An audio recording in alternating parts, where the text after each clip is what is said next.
They don't see the pressure, the doubt, the setbacks, or the people behind the scenes who shaped it all. I'd probably say all the knockbacks I've had in my life. Like, say for when I was younger, I've always been, I'd say, the black sheep of the family. I've always been in and out of hospital since I was a kid.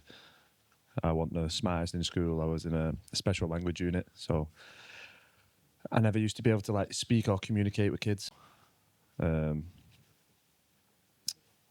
Just always growing up all my life, I've always struggled, and I've always been like the weakest one in the group.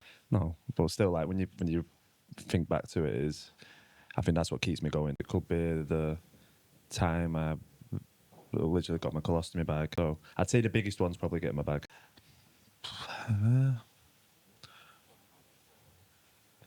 I'd say it was a blur because most of it was every day I was going to toilet constantly, diarrhea. I was like in and out of different friendship groups, so I didn't really find like my people.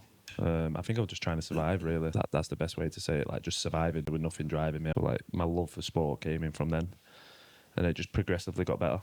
Like 16, 17, went to college, did football academy.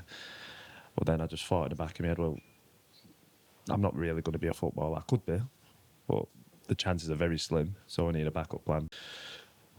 I like gym, so I did a PT course in college and then just stuck around that. And then the steroids weren't working.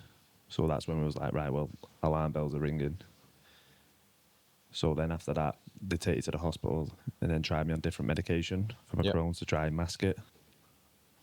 And then it was just like a vicious cycle every week doing that until the point where I was constantly vomiting, constant diarrhea, no food would stay in. But my hospital kept sending me home and wouldn't keep me in until my doctor see me. So what I had to do is go to a different hospital, which was Oldham Hospital. And then once I went there, they kept me in. And that's when the journey started of, right, you're in bed bound now. And then as the weeks went on, I got weaker, lost more weight, started bleeding aggressive blood. And then 10, 15 weeks later, then this is where I had to have an operation. It got to the point where it was like, well, it's life or death, pretty much. Yeah.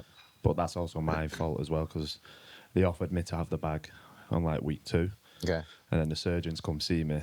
And then when they come see me, like my ass fell out. I was like, no. So we did that. And then it just got to the point, it was just too late. Literally, it got to the point, I remember my surgeon come see me, said, look, I've seen all your results. I said, if you have a bag, it'll change your life. You'll thank me. And I said to him, do what you want. Like, do what you want. Yeah.